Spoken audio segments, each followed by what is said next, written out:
So just some general tips for success. Give positive, specific directions. So for example, instead of please clean up, you would say, I need you to place your tray in the window if you were in the lunchroom.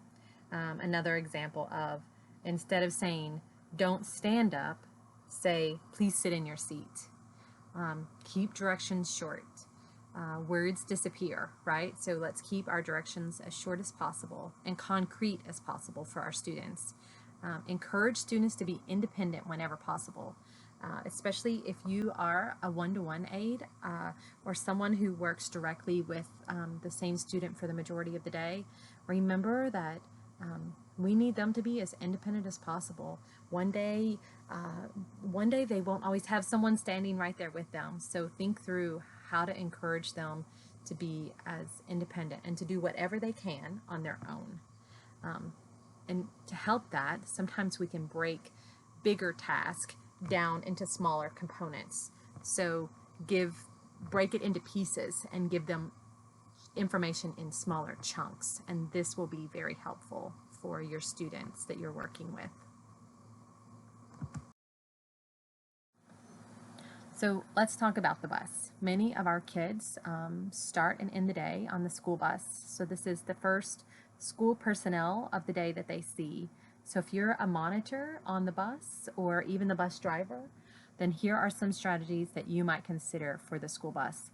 You might consider adjusting the route. If you have a student who doesn't tolerate a long bus ride, then maybe they get picked up last and dropped off first to help shorten their time. And I know there's a lot of challenges that go into that. So I think it's just something to consider.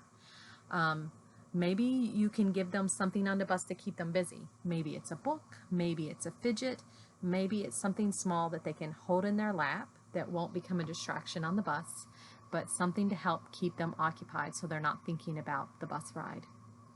Consider a peer buddy, especially if they're out on the regular school bus. Maybe they have a peer buddy, someone who is close in age or a little bit older that is willing to support that student on the bus and kind of look out for them, make sure they get in the right seat, make sure they get off at the right stop. Just a friend on the bus that can help make sure that that student is okay. You might consider allowing them to have headphones or an iPod, something that they could listen to music or stories to help occupy them on the bus ride. And also something important to think about is bus-specific visuals. So if you have specific rules on your bus or specific things that you need the kids to do, then maybe those rules could be in some sort of visual support or a visual image, not just the words maybe, but some sort of picture to help the kids remember what it is you need them to do. So another good strategy, just overall everywhere that you work with a student, is avoid rushing. Rushing can create a lot of anxiety for students with autism that may already have an anxiety issue. So allow extra time for transitioning to the next activity. You might need to start cleaning up a few minutes early before you transition to the next activity. Just something to think through. The points in your day to where you feel like you're rushing the student with autism, then maybe you need to rethink that activity and figure out how could you do it in a different manner that allows a few minutes of extra time. They may need the additional time to process out what you're asking them to do. So avoid rushing whenever possible. In this section, we're going to talk about how to help students with autism manage the environment that they're in.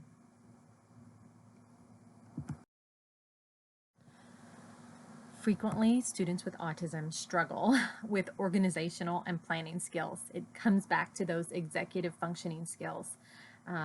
They don't always handle changes well. They don't always understand the routine. They struggle to predict what will happen next, which can create anxiety for them. So we have to figure out how can we teach them and help them organize their day and predict what will happen next. So what does this mean for the classroom? Routines and rules have to be formally taught. I tell people frequently, if you did not teach them to do it, then they don't know. If you have a specific way you want kids to ask permission to sharpen a pencil, going to the bathroom, what's the rules for lining up at recess? What's the rules for emptying our tray in the cafeteria? What are the rules? How do I go through the line in the lunchroom? We have to teach those formal routines. And think about your day. There are a lot of different routines, especially in a school situation, that are pretty consistent across the board. So I suggest writing down some of those routines that maybe your student struggles with. They don't do well with going through the cafeteria to get their lunch tray, or they don't do well with turning in their homework out in Mrs. Smith's fourth grade classroom. They don't get their homework in the right place. So think about that as a teaching opportunity, and I need to teach them the routine or the rule so that then they have a better opportunity to be successful.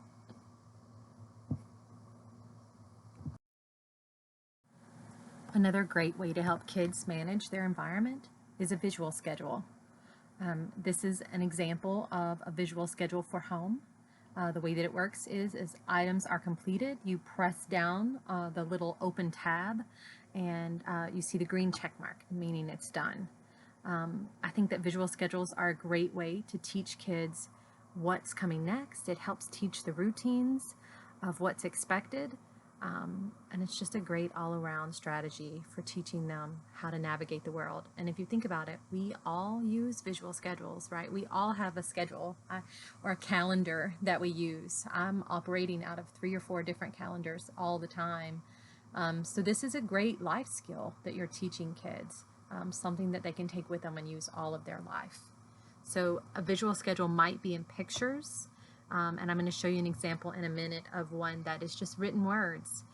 We have to remember that we have to teach this. So it's important to know you need to teach them to use the visual schedule. They won't automatically know how to do this. So it's something that you would have to teach and reinforce. But a visual schedule is a great way to teach students with autism how to navigate their environment. These are examples of just handwritten schedule. So you can see on the left side of your screen, it's Christy's schedule. She's going from language arts to calculus to world history, lunch, and then resource. If you have a student who reads well and comprehends, then your visual support for the schedule could just be the written words. I think that that makes a lot of sense and can help break down your day. And the nice thing about that is that I can break it down on the fly. If I need to give a student a mini schedule, if you look on the right side of your screen, you see Christy's to-do. It says unpack, math worksheet, language arts, group work. So these are the activities that she's going to do in the middle of the classroom. So she made it to language arts, but here's what is going to happen inside of language arts classroom. Some students will need this level of detail to help them navigate their day. I had a student who needed something very similar to this, and his teacher, regular ed teacher, would tell me, well, I don't know exactly what the classroom will look like until we get started. And so thankfully, he was a student who did well with just a written activity schedule, and she could keep a stack of index cards, and she could just quickly jot down what he needed to do that day. And it made it simple for her, it made it simple for him, and helped him to navigate his day. Class went much better when he had a list of what he could expect to happen in that classroom.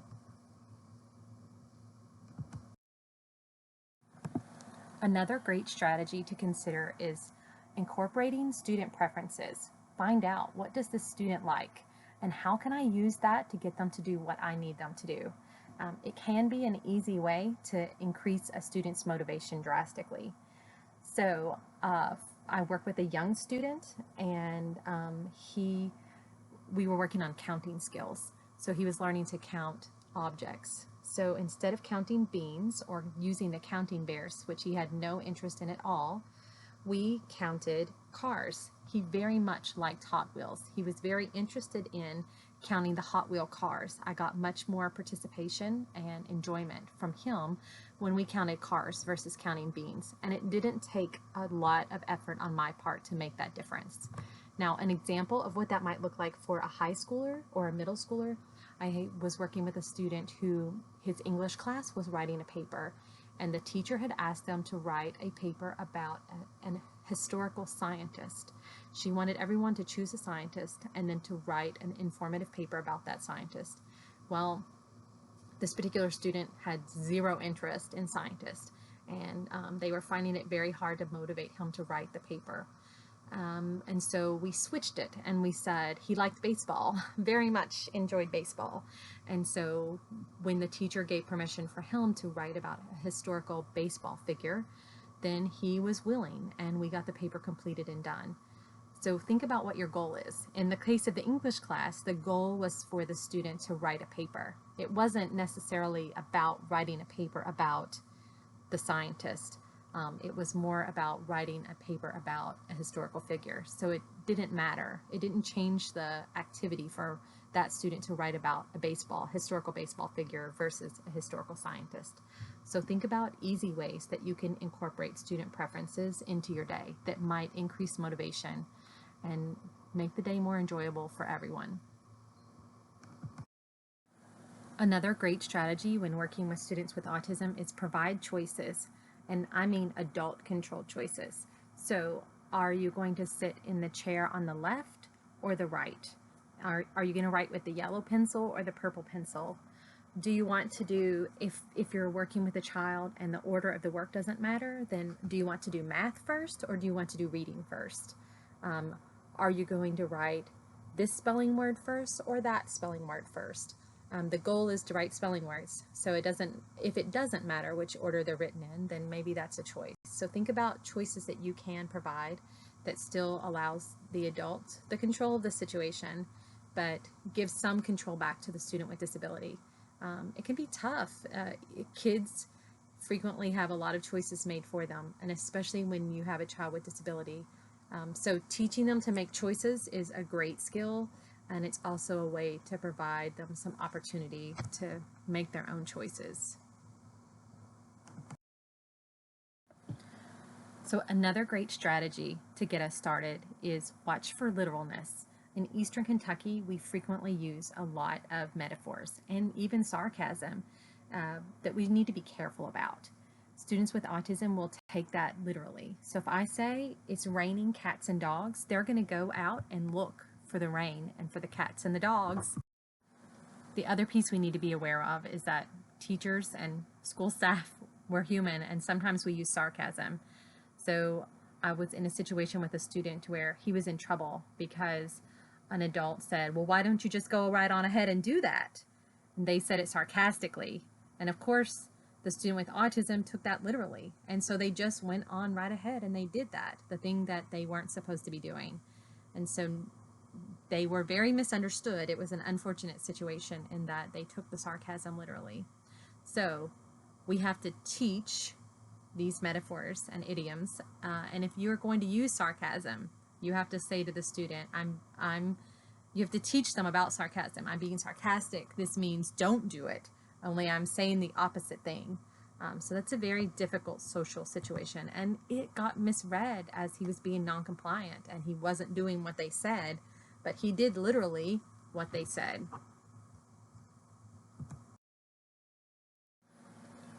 Just some good general examples of good practices. Make sure you say a student's name prior to giving a direction or asking a question, and then ask them to repeat what you said. Frequently with students with autism, there's a comprehension issue. So having them repeat it back to you. If they can tell you what you said, then it's more likely to happen. Making sure that you're getting their attention before you give that direction is also very important. Think about combining your verbal instructions with pictures, gestures, some kind of demonstration, or written instruction if the student is able to read. And we'll talk more about visual supports in a bit. Don't rely on yes or no questions to indicate comprehension. Don't allow a student to say yes or no, or don't depend upon that to be accurate. Frequently, students know that the answer should be yes or no. They can figure out what they need to say, but they may not know what you're asking them to do. Another important item to think about is teach the hidden curriculum rules. So the hidden curriculum are all of the things that we're expected to know that aren't written rules.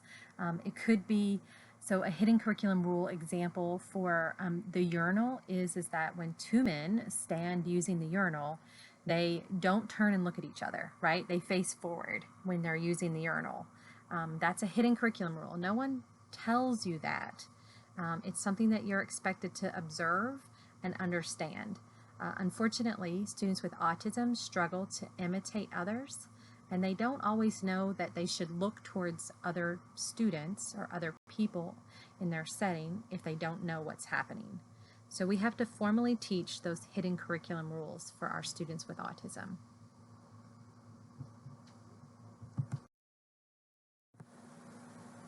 So this is an example straight out of the book called The Hidden Curriculum, Practical Solutions for Understanding Understated Rules in Social Situations, and that's by Brenda Smith Miles. So in this example, it's talking about body language. Being able to read people's body language is frequently a hidden curriculum. We don't teach that directly. It's something that we're expected to observe and learn through observation. So whatever situation that you're in the school system, think about what are the hidden curriculums in the cafeteria? What are kids expected to know that are not routines that we formally teach? What are the hidden curriculum on the school bus, in the hallways, in the bathroom, on the playground? If you have older students, what's the hidden curriculum in the social setting? So there's a 1:10 break and the kids are in the hallway. What's the hidden curriculum during those times? Those are items that we will have to teach our students with autism directly.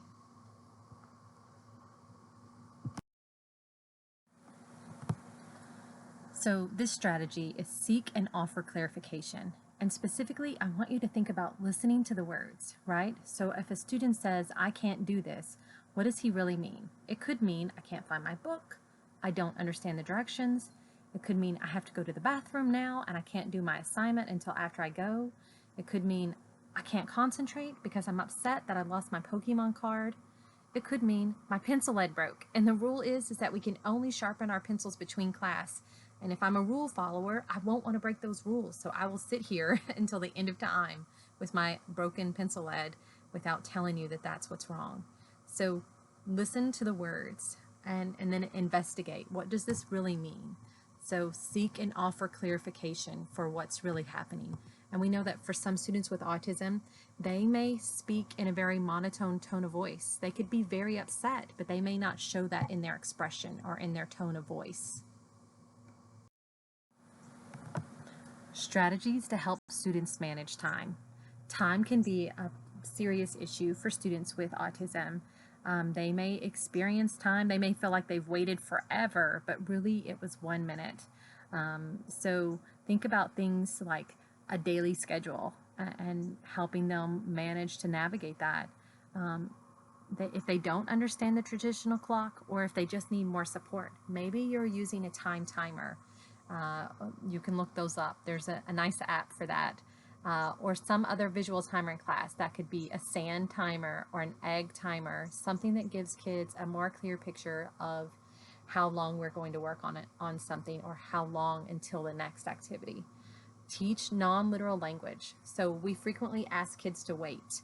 And when we say wait, what we really mean is that's never going to happen. So be careful of that and be aware of that. When we tell kids to wait, they are going to wait and they are going to expect it to happen.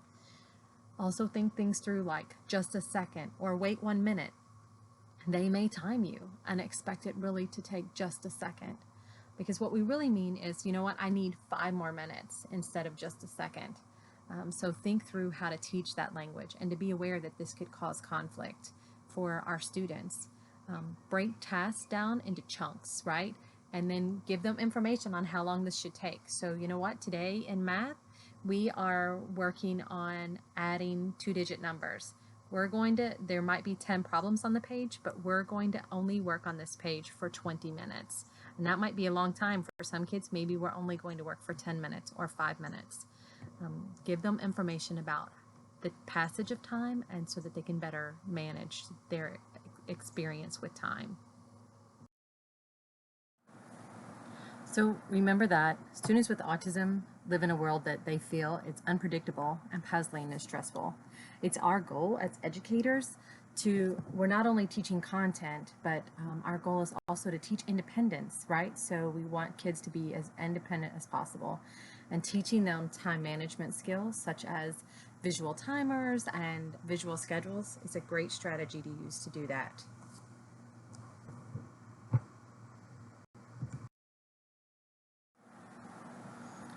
Set a calm, positive tone.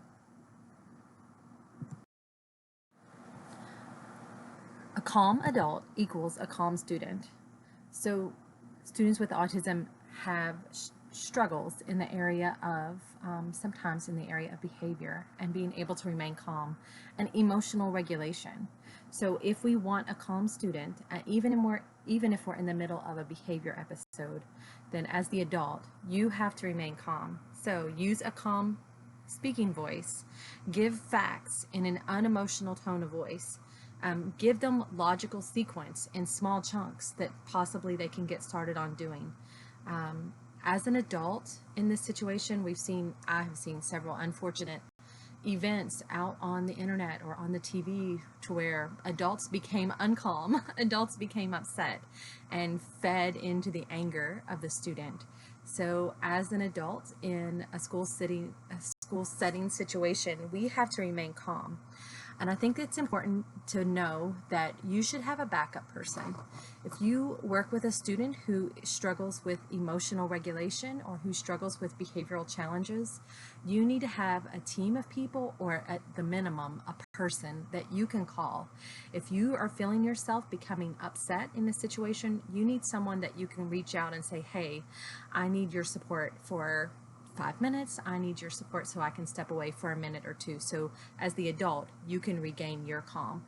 Because if, as the adult, you're upset and the student's upset, then it's going to become a much bigger incident than it possibly needs to be. So feel like you can reach out to someone. I think in education, I know when I was a teacher, I always felt like I needed to be able to handle things myself. And I did not always do a great job of reaching out for support as the adult in the situation. I felt like I should be able to handle this. But I think that we need to have someone we can reach out to, whether that's another adult, for sure, definitely another adult in this situation, another team member, hopefully someone who already works with a student that you can reach out and say, I need 5 minutes to step away so I can regain my own calm.